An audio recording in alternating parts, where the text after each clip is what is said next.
Customer ஒருத்தங்க inverter line கொடுக்கணும்னு சொல்லி கூப்பிட்டுருந்தாங்க. நம்மளும் போய் பார்த்துருந்தோம். நம்ம போய் பார்க்கும்போது இன்வெர்டர் லைன்லாம் கொடுத்து தான் வச்சிருக்காங்க. அதே மாதிரி வந்து இன்வெர்டர் எல்லாமே மாட்டி பக்காவா வச்சிருக்காங்க. ஆனா லைன் வரல அப்படின்னு சொல்லி கூப்பிட்டுருக்காங்க. இன்வெர்டர் மாட்டினது பார்த்தீங்கன்னா வேற ஒரு எலக்ட்ரிஷியன் வந்து மாட்டிருக்காங்க. இன்வெர்டர் லைன் இருக்குதா இல்லையா எதுவுமே செக் பண்ணாம அவங்க பாட்டு மாட்டிட்டு போயிட்டாங்க. ஆனா பார்த்தீங்கன்னா அந்த இன்வெர்டர் லைன் இருக்குது. ஆனா வந்து ஒர்க்கிங்ல இல்ல. அதாவது வந்து ஃபேஸையும் இன்வெர்டரையும் கனெக்ட் பண்ணி எங்கேயோ ஒரு இடத்துல கனெக்ட் பண்ணி வச்சிருக்காங்க. இன்வெர்டர் மாட்டினவர் அதை கவனிக்காம வந்து இன்வெர்டர் தான் கம்ப்ளைண்ட் சொல்லிட்டு போயிட்டாங்க. அப்போ இன்வெர்டர் கார் வந்து பார்த்துருக்காங்க. ஆனா இன்வெர்டர்ல எந்த பிரச்சனையும் இல்ல, உங்க வீட்டு லைனை மட்டும் செக் பண்ணுங்கன்னு சொல்லிட்டு அவரு சொல்லிட்டு போயிட்டாரு. நம்ம போய் பார்த்துருந்தோம். ஆனா இது இந்த போர்டில் வந்து இன்வெர்டர் லைன் இருக்குது, எல்லா போர்ட்லயுமே இருக்குது. ஆனா அந்த அண்ணன் என்ன பண்ணிட்டாங்கன்னு பாத்தீங்கன்னா பிளக் போட்டிருப்போம்ல, இன்வெர்டருக்கு தனியாக ஒரு பிளக் போட்டிருப்போம். அந்த பிளக்ல அவுட்புட் ஏதாவது லைன் ரிட்டர்ன் வந்துட்டு இருக்கான்னு செக் பண்ணிருக்கணும். அதுல வந்து ரிட்டர்ன் வந்துட்டு இருக்குது. அதை கவனிக்காம வந்து டைரக்டா நம்ம வந்து இன்வெர்டர் அவுட்புட்ல கொடுத்துட்டாங்க. அதனாலதான் இன்வெர்டர் ஒர்க் ஆகாம இருந்துச்சு. இப்ப நம்ம என்ன பண்ணிருக்கோம்னு பாத்தீங்கன்னா அது எங்க போகுது, அந்த லைன் எங்க லிங்க் ஆயிருக்குன்னு சொல்லிட்டு கண்டுபிடிக்கிறதே போதும் ஆயிட்டுங்க. இதனால பெரிய வேலையா இருந்தது. ஏன்னா சுவிட்ச் போர்டில் இருந்து நேராக ஃபேன் பாக்ஸுக்கு போகும். ஃபேன் பாக்ஸ்ல இருந்து இன்னொரு பெட்ரூம்ல ஒரு ஃபேன் பாக்ஸ் போகுது. அந்த ஃபேன் பாக்ஸ்ல இருந்து இன்னொரு ஃபேன் பாக்ஸ் போகுது. அப்படி எல்லா ஃபேன் பாக்ஸுமே ஜென்சன் ஆட்டே ஆக்கி வச்சிருக்காங்க.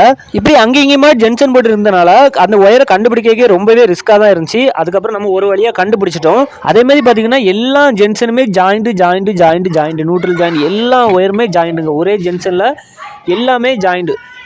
இப்படி ஜாயின் பண்ணி எடுத்திருக்காங்க ஃபுல் ஒயர். அந்த ரவுண்ட் பிளாக் இருக்குது. அந்த ரவுண்ட் பிளாக்ல மேலே உள்ள சீட்டை கூட அடைக்க முடியல, அப்படி வச்சு அடைச்சி இறுக்கமாக இருந்துச்சு. இந்த வீட்டில் பார்த்தீங்கன்னா ஒயரிங் பண்ணி வந்து 25 வருஷம் ஆகுது. அதுக்கப்புறம் இப்போ ஒரு லாஸ்ட்டாக ஒரு 6 வருஷத்துக்கு முன்னாடி இன்வெர்டர் ஒயர் மட்டும் தனியாக இழுத்துருக்காங்க. அப்பயே கஷ்டப்பட்டு ரொம்ப சிரமப்பட்டு தான் இழுத்துருக்காங்க. இன்வெர்டர் ஒயரை இழுத்து டேரெக்டாக என்ன பண்ணிட்டாங்கன்னா சுவிட்ச் போர்டுக்குள்ளேயே வந்து லூப்பிங் பண்ணி விட்டாங்க இன்வெர்டர் லைனை. ஒரு பிளக் பாயிண்ட் வச்சு ஒரு 3 பின் டாப் போடுங்கன்னா ஈஸியாகவே நம்ம கண்டுபிடிச்சிருக்கலாம் இந்த இடத்துல தான் இன்வெர்டர் இருந்துச்சுன்னு. இவங்க உள்ளே ஜாயின் அடிச்சனால அதை கண்டுபிடிக்க ரொம்பவே சிரமமாக இருந்துச்சு. ஒரு வழியாக அதை கண்டுபிடிச்சாச்சு. ஃபேஸ் ஒயரையும் இன்வெர்டர் ஒயரையும் தனித்தனியாக பிரித்து நம்ம வந்து இன்வெர்டர் ஆன் பண்ணி பார்த்துருந்தாங்க. எந்த பிரச்சனையும் இல்லாமல் சூப்பராக வந்து ரன்னிங்கில் இருந்துச்சு. 2 வீடாக இருந்தாங்கன்னா ஒரு வீட்டில் வந்து டிபி சுவிட்ச் போடுறாங்க. அந்த டிபி சுவிட்சில் வந்து நம்ம வந்து நியூட்ரலில் வந்து லிங்க் பண்ணி ஆகணும், அதாவது த்ரூ பண்ணி விட்டாகணும். அப்படி இல்லைன்னா என்ன பிரச்சனை ஆகும்னா இந்த டிபி சுவிட்சை ஆஃப் பண்ணிட்டீங்கன்னா வந்து பிளக் பாயிண்ட்ல ஃபேஸ்லையும் லைன் வரும், நியூட்ரலையும் லைன் வரும்.